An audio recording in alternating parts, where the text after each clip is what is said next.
This is Pooja. Welcome back to our class.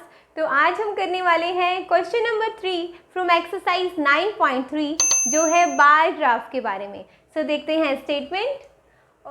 Observe this bar graph which shows the marks obtained by Ajeez in half yearly examination in different subjects. Answer the given questions.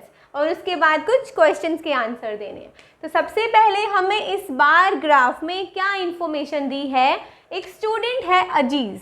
अजीज़ के half yearly examination में different subjects में कितने marks आए वो इस bar graph में represent करके दिखाया हुआ है। मान लो हिंदी, इंग्लिश, मैथ्स आपके एग्जाम्स होते हैं, तो किस सब्जेक्ट में कितने मार्क्स आए उसका हमें एक बार ग्राफ बना के दे दिया। ओके, अब इस बार ग्राफ को रीड करते हैं।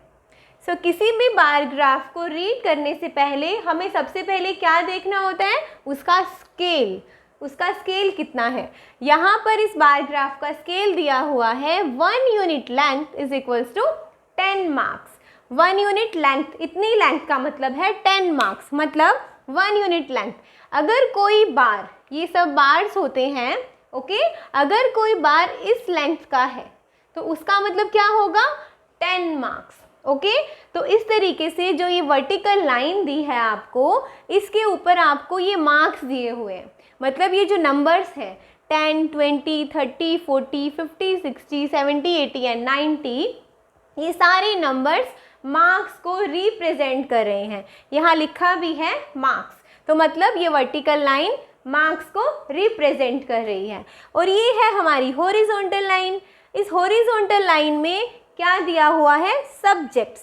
इस हॉरिजॉन्टल लाइन पर जो ये बार बने हैं ये सब्जेक्ट्स को रिप्रेजेंट कर रहे हैं। ओके, तो जिस बार की लेंथ जितनी होगी, ओके, उसका मतलब इस बार की लेंथ देखो इतनी है, हिंदी की लेंथ इतनी है, मतलब हिंदी का जो बार है वो 80 तक आ रहा है हमारे पास। देखो आप रफली ज्वाइन करोगे तो ये कितने तक आ रहा है, 80 नंबर्स तक। मतलब हिंदी सब्जेक्ट में उस बच्चे के 80 मार्क्स आए। ओके, सो जो बार की लेंथ है ये नंबर्स को रिप्रेजेंट कर रही है। अब इस बार की लेंथ थी इतनी, मतलब अजीज़ के हिंदी सब्जेक्ट में 80 मार्क्स आए। ओके, अब नेक्स्ट देख लेते हैं। ये है इंग्लिश। इंग्लिश का जो बार है वो यहाँ तक है, इसकी लेंथ हिंदी वाले बार से कम है। और इसकी लेंथ कहाँ तक है, देखो आप रफली देखोगे तो 60, ये 60 तक है। तो मतलब इंग्लिश सब्जेक्ट में अजीज़ के 60 मार्क्स आए।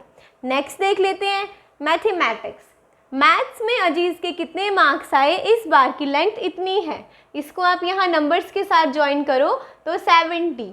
सो मैथ्स में कितने मार्क्स आए, 70 मार्क्स। नेक्स्ट है साइंस का बार।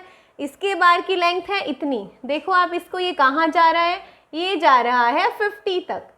सो साइंस सब्जेक्ट में अजीज़ के 50 मार्क्स आए। अब है ये सोशल स्टडीज़, एसएसटी। एसएसटी में कितने मार्क्स आए, देखो इस बार की लेंथ जो है इसको हम रफली यहाँ ले जाएंगे, सो दिस रिप्रेजेंट्स 40 मार्क्स। ठीक है, तो इस तरीके से हम बार ग्राफ को रीड कर सकते हैं उसके बार की लेंथ को देखकर। अब हम एक और चीज़ देख लेते हैं। देखो यहाँ पर सबसे ज़्यादा लेंथी बार कौन सा है, आप जैसे ही इसको देखोगे इजीली बता सकते हो कि इस वाले बार की लेंथ सबसे ज़्यादा है। तो मतलब इसी सब्जेक्ट में अजीज़ के सबसे ज़्यादा मार्क्स आए होंगे जो हैं 80 मार्क्स। ओके, इंग्लिश में कितने मार्क्स आए, 60 मार्क्स। ये है मैथमेटिक्स, 70 मार्क्स। साइंस में आए 50 मार्क्स और एसएसटी में आए 40 मार्क्स। अब सबसे छोटा बार कौन सा है, ये तो था सबसे लेंथी बार। अब कौन से बार की लेंथ सबसे कम है, आप जैसे ही देखोगे आपको मिल जाएगा एसएसटी। एसएसटी का बार सबसे छोटा है, मतलब अजीज़ के सबसे मिनिमम मार्क्स इसी सब्जेक्ट में आए जो है एसएसटी, और मार्क्स हैं 40। अब इसी के बेसिस पर हम कुछ क्वेश्चंस के आंसर देंगे। A part, what information does the bar graph give. इस बार ग्राफ से हमें क्या इंफॉर्मेशन मिली, तो आप लिख सकते हो this bar graph shows the marks obtained by Ajeez in different subjects. Okay, so we will write this bar graph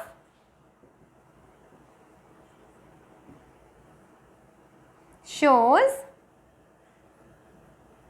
the marks obtained by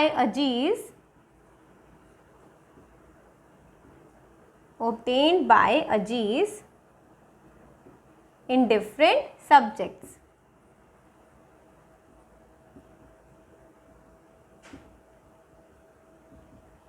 Okay, so I hope this is clear. Let's move to the next part. So the statement of B part is given. Name the subject in which Ajeez scored maximum marks. हमें उस subject का name बताना है जिसमें अजीज़ के maximum marks आए, सबसे ज़्यादा मार्क्स आए. ये तो हमने अभी अभी डिस्कस किया था कि जिस बार की लेंथ सबसे ज़्यादा होगी वही वो सब्जेक्ट होगा जिसमें अजीज़ के मैक्सिमम मार्क्स आए होंगे.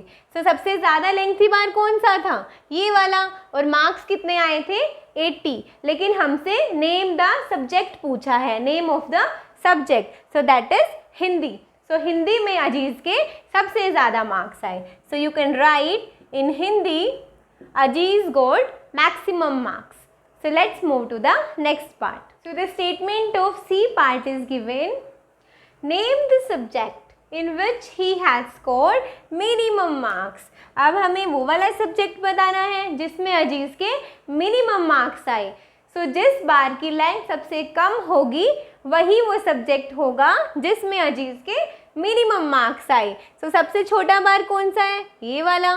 तो ये किसका बार है? सोशल स्टडीज़, मतलब SST का बार. ओके, सो अजीज़ के सबसे कम मार्क्स सोशल स्टडीज़ में आए.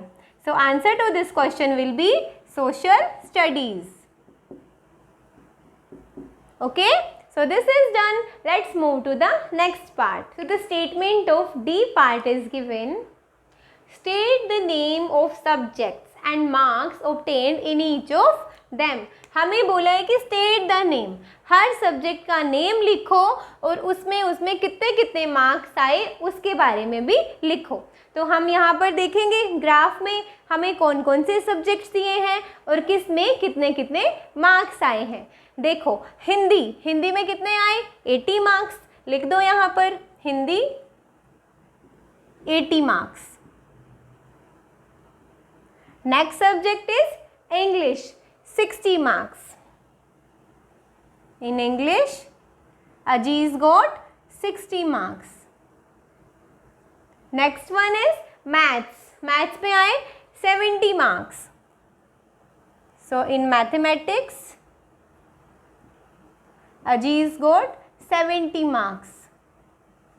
Next one is science 50 marks.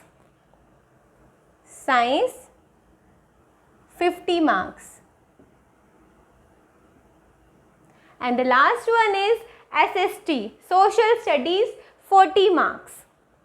Social Studies